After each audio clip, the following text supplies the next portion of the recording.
Previously on Action Comics, Bizarro had learned the secrets of magic and cast a spell that turned the world upside down, inside out, and all about. And Superman was quickly running out of options as the Earth succumbed to, well, not a zombie apocalypse, but a Bizarro apocalypse.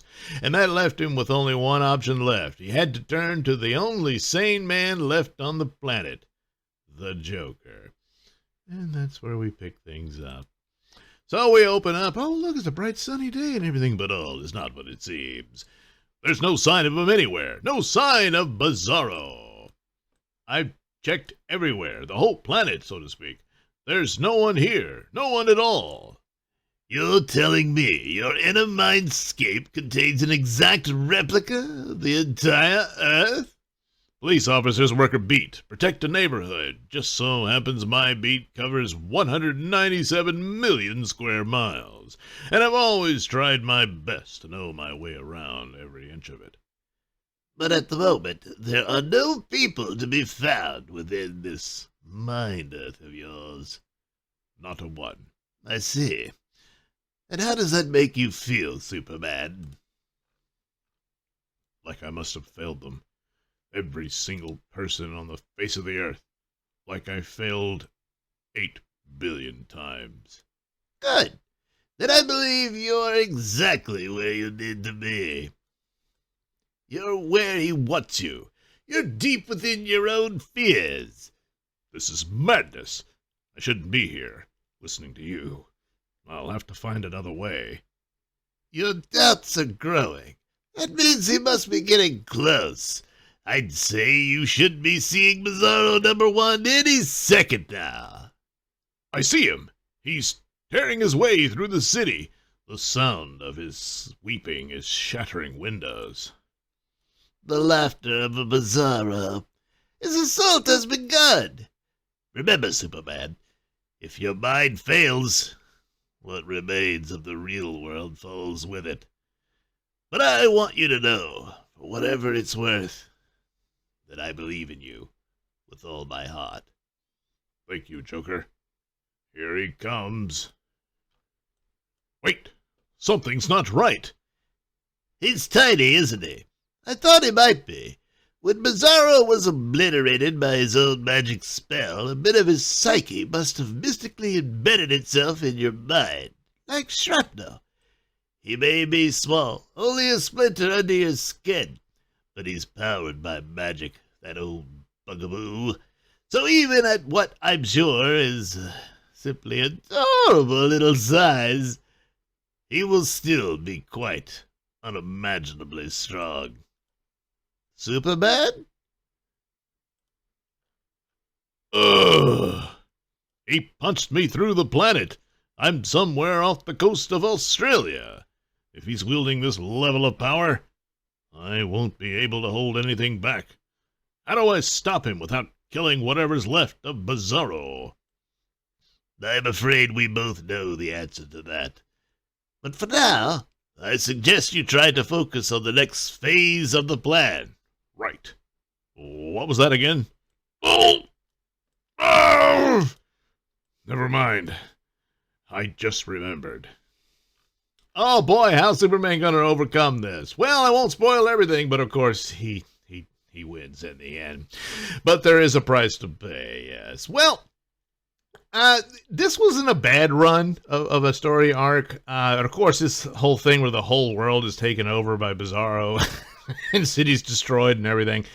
It's the kind of thing that they probably would have used as one of those god-awful events and whatnot. But because it's so... such massive upheaval, it's like, how do you continue on next issue with regular, comic book stories and all that? Well, of course, the clue was at the beginning. It's all magic, so of course, one spell causes it, the next spell can undo it, and that sort of thing. So you knew that from the get-go. So the payoff wasn't going to be anything all that great. And that's the problem with a lot of stories that have a lot of intriguing elements to it, but sometimes it comes across as just decoration. Here, well, there's a beginning, middle, and end. It's a solid story in and of itself, but it's rather predictable. The only real interesting part is this thing with the Joker that happens at the end. I won't spoil it, but I kind of wonder if they'll follow up on that again later in any other interactions between Superman and the Joker in the future. So I enjoyed it okay for what it is. So, you know, you want to check it out. And right now, the Superman comics are their top level comics that DC produces now, and pretty much beats anything Marvel's doing right now as well, which, yes, isn't saying much, but World's Finest holds the top title for the moment, but Superman comics aren't too bad. Meanwhile, over at Green Lantern, the other, on par excellence. I don't know what the cells are doing, because I can't say it's the best of the best, but story-wise and character development and whatnot and plot, Green Lantern, along with Superman and World's Finest, is one of their best of superhero comics that they have.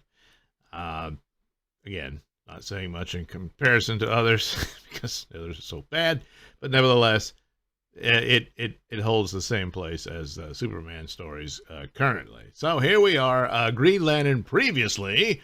Madame Xanadu informed Hal Jordan of where he would need to seek his answers to the mystery of his Green Lantern power at the moment and possible ways he could leave the Earth. And he listened very carefully while being distracted by her oh-so incredible, magnificent rack.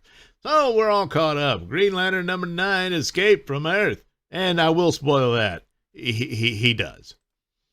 So here he is at Monte Santa Trega Eguardia, Galicia. I'm sure I butchered that. I don't know. This is where Madame Xanadu said I should go, where I felt the ring surge with power as I was fighting Sinestro. Even now I can feel it. My ring reacting to whatever is down here. I've been flying through this tunnel for some time. How far does it go? Oh, wait, there, a light, just beyond that break in the wall. Be sharp, Hal. No telling what's in there. Oh, look, it's a magic secret land. I wonder if King Kong and Godzilla will show up, because, that's where they live. Well, whatever. Hal Jordan, the Green Lantern, was unable to save his friend Razor from being abducted by members of his former organization, the United Planets Lanterns. Now he must uncover the secrets of his new ring in hopes it might allow him to return to Oa, to find his friend and stop the destruction of power batteries all throughout the universe. Today's story, Into the Green. It's mostly green. This just gets weirder and weirder. Wait, what is this place? A secret. Oh. Hey, Hal. Long time no see. Tom Calamacoo? Hey, old buddy. I don't understand. Shouldn't you be turning wrenches somewhere? I was, but I was called away to this. To this? Tom, what's going on? Why don't you come see for yourself? Follow me. A couple of months ago, I was just living my life. Tigra, Keith, and Carrie, we're fine, healthy. I moved from Ferris Air to a private airport doing what I do best, fixing planes. And then, one night, I had a dream. It felt like something I had seen before. Maybe in another lifetime. I don't know. This guardian told me many things, but the most important was that I was needed, chosen. I had to leave, and I had no idea when I could return. Yeah, I imagine the wife loved hearing that, yeah. I took boats, planes, drawn here to the mountain above us. Before I could do anything, the ground opened up, and I fell. I landed inside this cavern, and it all came back to me. Rather abruptly, I'm afraid. What came back to you? Why are you here? Because... Uh-oh, that's it for the preview. You'll have to check out the issue to find out what it is. Well, I had assumed, and there's some mention of it, but it's not the source of it. What I was assuming was that they did this thing with New 52 a while back where they did a new revamped version of Earth 2 superheroes and the Justice Society and all that. And they introduced Alan Scott in a new outfit and all that, and shoehorned in his sudden homosexuality. Which now they've adapted to the original Alan Scott. Just, people magically become gay these days. And anyway, but the main thing about it is that his source of power was explained as being that he was an avatar of the Green. And that was taken from the mainstream universe where Swamp Thing is the avatar of the Green. So the idea would be, Green Lanterns can tap into that too, I suppose. And that could have been the explanation for how Jordan able to, re-energize his Green Lantern powers without a power battery and all that. And but no, unless the suggestion here is the Green Lanterns are connected to the Green as well. That would be all planets, I suppose. But there was a contingency plan put in place by the Guardians, and you'll see a good bit of the elements there. The follow-up was another backup story about Jessica Cruz. It's pretty bland and flat, and it's basically, a setup for what the problem is with the United Planets, and each other Green Lantern gets a feature in that, I think Guy Gardner will be the next one. But anyway, it's not that great. Jessica Cruz I liked her okay. It was interesting when they introduced her with Power Ring and all that. Not really credible on the whole business of the phobia she was suffering from and how she overcomes it and everything. But then again, it's a fantastic element of power rings and all that. And then she was all right in Justice League Omega, but for the most part, they treat her like a token and they utilize her that way. And so it just, the odds that you'll get character development and story beyond that is pretty lacking. And there's another new character they threw in.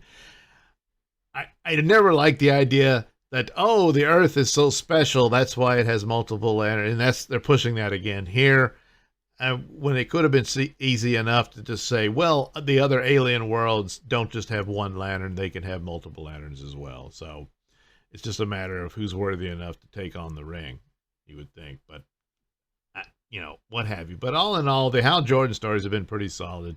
It's taken a while for him to get back into space, but he's back there now, and all that. So we'll see how it goes. Again, the backup stories, the John Stewart one was all right, and it spun out into his own title. I kind of wish they just kept it like that. Like he was the constant backup story in here. The Sinestro Sun thing, it's not enough. Wasn't interesting. It was all right, but it wasn't interesting enough for me to follow it. And the other backup stories are just more to this overall plot that Hal Jordan is involved in. So anyway, we'll see how it turns out. But this was an okay issue. I liked it all right. So there you go. I'm out of time to do the other comics I purchased for this episode. I apologize in advance, which means there'll probably be way too many for next week's episode, or probably, I've done it before, I'll just split it into 2 different videos. Assuming I have the time then too, but that's the way things go. So anyway, there you go. We'll see what happens next time on Mr. Nelson's Wednesday Comics.